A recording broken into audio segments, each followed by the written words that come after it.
উনি যে নিজেকে সিংহ মনে করে সিনেমার আর্টিস্টে, আমরাও পুষ্পা, ঝুঁকেগা নেই। আমরা ঝুঁকবো সাধারণ মানুষের কাছে, আমরা ঝুঁকবো গণদেব। উনি যে নিজেকে সিংহ মনে করে সিনেমার আর্টিস্টে, আমরাও পুষ্পা, ঝুঁকেগা নেই। ভাবুন তো, নিজেকে পুষ্পা বলা, নিজেকে বাঘ বলা জাহাঙ্গীর খান, যার কথায় ফলতাতে বাঘে গরুতে এক ঘাটে জল খেত, যার অনুমতি ছাড়া বাতাস নড়ত না, যার ত্রাসে ফলতাবাসী, হিন্দু ফলতাবাসী এতদিন মুখ খোলার সাহস পেত না, উঁচু গলায় যার নাম নিতে ভয় পেত, সেই জাহাঙ্গীর খান আজকে ভয়ে কাঁপতে কাঁপতে মহামান্য হাইকোর্টের কাছে ছুটে গেছে রক্ষা কবচ চাইতে। তাকে নাকি গ্রেফতার করা হতে পারে ভোটের আগে, সেই জন্যে প্রোটেকশন চাই। হ্যাঁ, এটাই সত্যি, অবিশ্বাস্য হলেও সত্যি। 20 দিন আগেও কেউ ভাবতে পারতো না, বা বললেও কেউ বিশ্বাস করতো না যে জাহাঙ্গীর ফলতাতে থাকতে ভয় পাচ্ছে। ঠিক শুনেছেন, ভোটের পরে, রেজাল্ট বেরোবার পর ফলতা ছেড়ে পালিয়ে গেছিল জাহাঙ্গীর খান 7, 8, 9 দিনের জন্যে। তারপর ইলেকশন কমিশনের আদেশে, যেহেতু উনি প্রার্থী একজন, পুলিশের প্রোটেকশন দিয়ে বাড়িতে ফিরিয়ে আনা হয়েছে। কিন্তু বাড়িতে ফিরেও সে জাহাঙ্গীর লুকিয়ে আছে, নিজের পাড়ার ছেড়ে বোধহয় বেরোতেও ভয় পাচ্ছে। ফলতা এবং ডায়মন্ড হারবার, পুরো ডায়মন্ড হারবার লোকসভা কেন্দ্রের হিন্দুদের ওপর গত 6 বছর ধরে অমানবিক অত্যাচার করেছে বলা হয় এই জাহাঙ্গীর খান।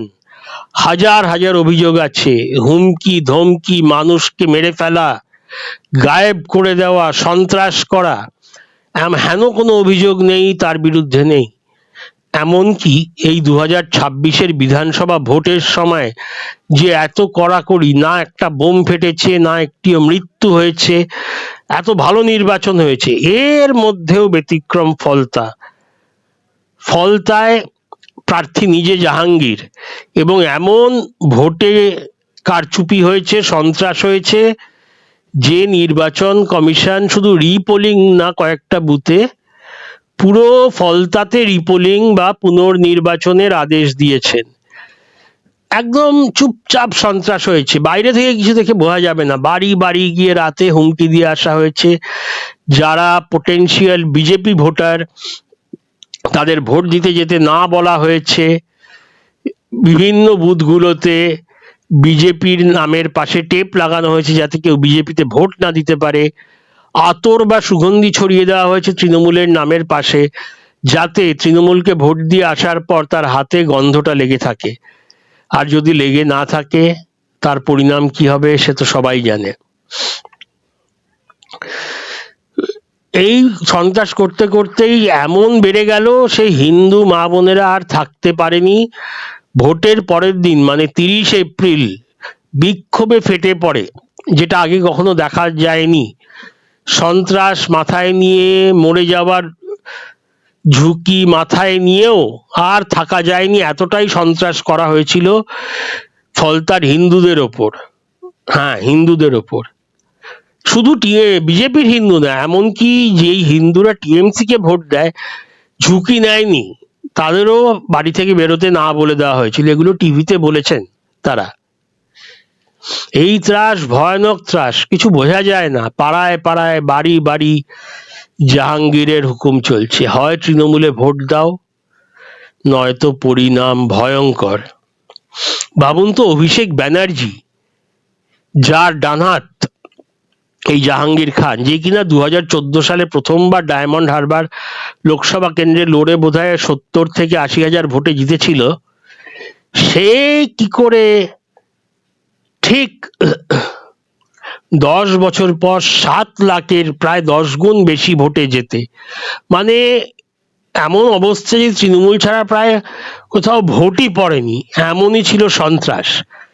7টি লোকসভা কেন্দ্রে বিভিন্ন ডন আছে, কিন্তু জাহাঙ্গীর হলো সবচেয়ে বড় ডন, ফলতার ডন। 7টি বিধানসভার একটি বিধানসভা ডায়মন্ড হারবার লোকসভার,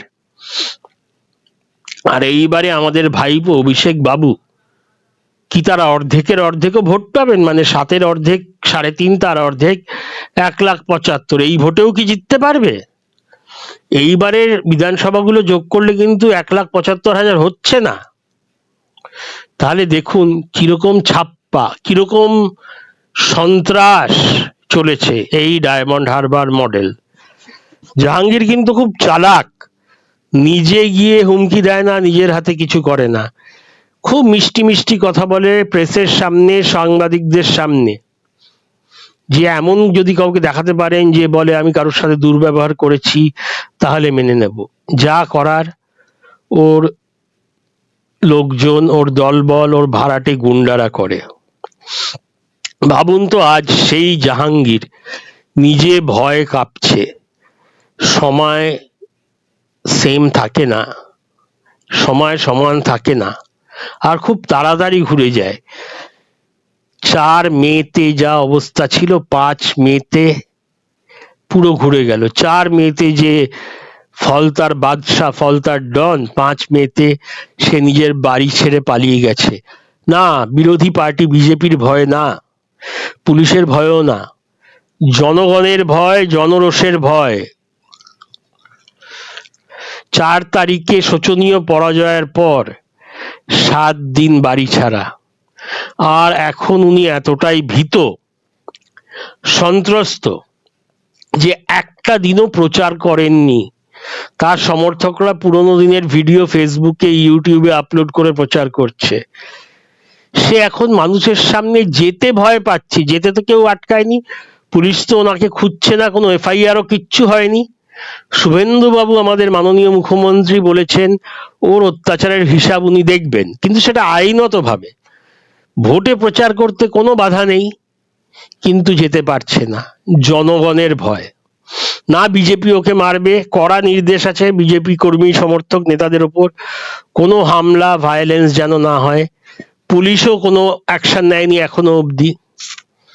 তাহলে এত ভয় কেন? জাহাঙ্গীর কি জিততে পারবে এবার? বলেছিলেন 1 লাখ না 1.5 লাখ ভোটে জিতবেন।